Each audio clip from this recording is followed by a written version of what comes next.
मध्य प्रदेश और राजस्थान में cough syrup के सेवन से बच्चों की मौत के मामले ने पूरे देश को हिलाकर रख दिया है।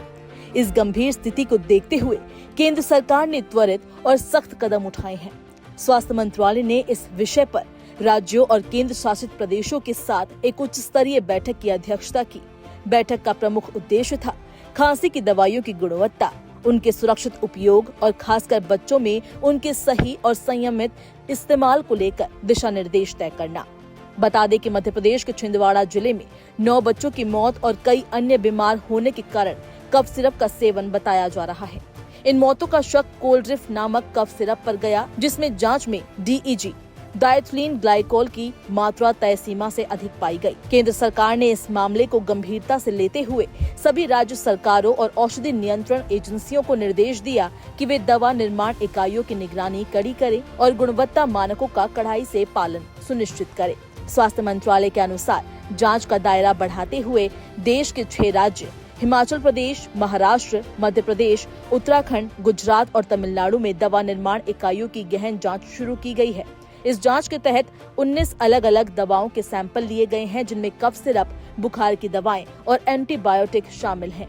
तमिलनाडु के कांचीपुरम स्थित श्रीसन फार्मा द्वारा निर्मित कोल्ड्रिफ सिरप के सैंपलों में DEG की मात्रा खतरनाक स्तर पर पाई गई, जिसके बाद राज्य सरकार ने इस दवा की बिक्री पर तुरंत प्रतिबंध लगा दिया और संबंधित फैक्ट्री में उत्पादन बंद करवा दिया। मध्य प्रदेश सरकार ने भी राज्य भर में इस दवा की बिक्री पर रोक लगा दी। छिंदवाड़ा में 9 बच्चों की मौत के बाद मुख्यमंत्री मोहन यादव ने घटना को बेहद दुखद बताते हुए कहा कि दोषियों के खिलाफ सख्त कार्रवाई होगी। उधर राजस्थान में भी 2 बच्चों की मौत के बाद जयपुर की केसन्स फार्मा के खिलाफ कार्रवाई की गई और कंपनी की सभी दवाओं की आपूर्ति तत्काल प्रभाव से निलंबित कर दी गई है। केंद्रीय स्वास्थ्य मंत्रालय ने सभी दवा कंपनियों को रिवाइज शेड्यूल M के तहत काम करने का निर्देश दिया है और चेतावनी दी है कि जो कंपनियां गुणवत्ता मानकों का पालन नहीं करेगी, उनके लाइसेंस रद्द किए जा सकते हैं। इस मुद्दे को व्यापकता से समझने के लिए एक केंद्रीय विशेषज्ञ टीम, जिसमें NIV, ICMR, NEERI, AIIMS Nagpur और CDSCO के वैज्ञानिक शामिल थे। उन्होंने छिंदवाड़ा और नागपुर का दौरा किया।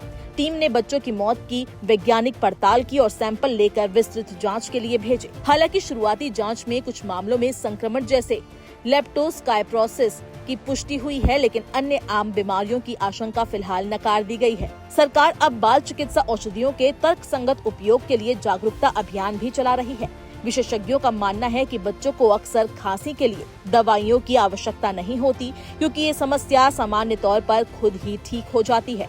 दिल्ली सरकार का स्वास्थ्य विभाग और स्वास्थ्य मंत्रालय अब पूरी तरह से अलर्ट पर है। दिल्ली के स्वास्थ्य मंत्री डॉक्टर पंकज सिंह ने बताया कि ये मामला बहुत गंभीर है, इसलिए केंद्र सरकार ने जो एडवाइजरी जारी की है उसे दिल्ली में भी पूरी तरह से लागू करने के निर्देश दिए गए हैं। वहीं गुजरात सरकार ने भी राज्य में बिक रही कफ सिरप में किसी हानिकारक तत्व की मौजूदगी का पता लगाने के जाँच के निर्देश दे दिए हैं। वहीं यूपी में भी श्रेयसन फार्मास्यूटिकल के कोल्ड्रिफ सिरप की बिक्री और वितरण पर रोक के बाद अब उसके नमूने लेकर जाँच के लिए भेजे जाएंगे।